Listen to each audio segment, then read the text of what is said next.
Hey there. Do you ever experience cyberphobia? Today is day 370 of the Daily Scare Share.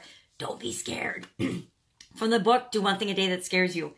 Every day this last year, we have been going over stretching our comfort zone. One thing a day that scares us from this little journal type book, Do One Thing a Day That Scares You. And I see my bookmarkers falling out. It's my parents. I love them.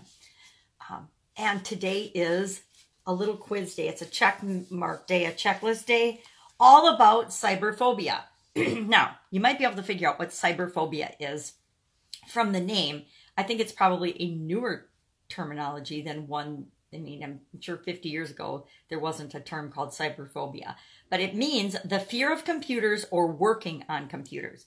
Do you ever experience cyberphobia? Do you have, and it's got a checklist, so we're going to check off the ones that I have, and then you can do the same thing.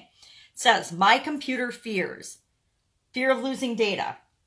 Well, I just experienced this 2 days ago. I lost 13 days worth of data. Not a happy camper. But I did learn something about abusing my backup drives and abusing my drives, and that I should not abuse them. I should take care of them, but I didn't know how to take care of them, so I learned something very valuable and very important.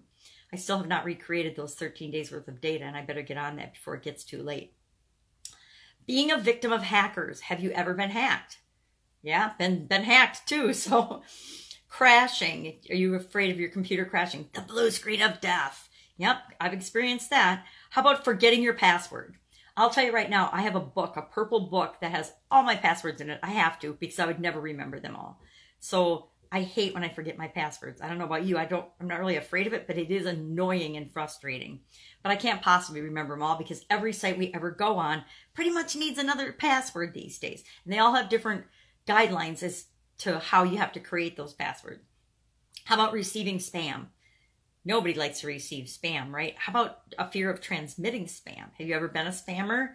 I will admit that when I was in a network marketing company, they taught us not to spam, but to sell in a really salesy way that didn't feel good. So it wasn't spam per se, but it kind of feels like spam. Do you ever friend somebody on social media and within like 30 seconds, they send you some kind of a sales message? Hate that. It's not really spam per the definition of spam, but it sure feels like spam. I call it spammy. Catching fatal viruses. Have you ever gotten a fatal virus on your computer? When I was running my Italian food business, we had our computer, our business computer, hooked up to the internet. And we got a virus on that knocked that computer out of commission for like 2 months. And after that, we bought a new computer and we never went on the internet with our work computer again. We just never had it attached to the internet because we caught a fatal virus and we learned the lesson from that. Installing upgrades. Well, I'm kind of afraid to install all the new Microsoft upgrades because every time I do, I end up having to take my laptops into Best Buy to get them to figure out what kind of a weird thing that they've messed my computers up with. So yeah, I'm kind of afraid of installing upgrades. How about something scarier? And I wrote, things not working as expected or glitches. And it doesn't do me much good to be afraid of these, and I've gotten a lot better about it. But early on when I was learning to do things online, it was super frustrating for me because things would be different from day to day to day. And now I've come to embrace the changes and that things are different. And I like to look at them as always improving, but I do get a little frustrated. So I put that as an extra box, things not working or glitches, because, and I suppose I could put things changing all the time, but I'm not going to be afraid of things changing all the time. I just know it's inevitable. They're going to change all the time, so I'm not going to be afraid of them. I'm just going to get over it. So how would you rate yourself on cyberphobia? Do you have 1, 2, 3? I made 10. So do you have how many out of 10? Well, I've experienced every single one of these things. Well, I guess, yeah, I could say I transmitted some spam, but not really. But since I've experienced all of these, I'm not so afraid of them anymore because I lived through them, right? I'm still here to tell the tale.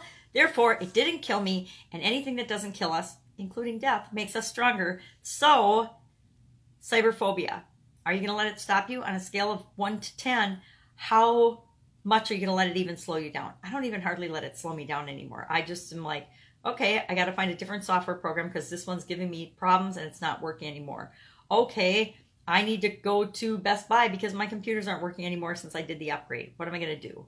I can't figure out, solve the problem myself. I got to go get help. Whatever you have to do, you do, because that is how we stretch our comfort zone. That is how we do one thing a day that scares us, and that is how we move our life in the direction that we want it to move. Go out, make it a fantastic day. Don't be afraid of your computers. You got this. Don't be scared. I'll be with you tomorrow. Bye.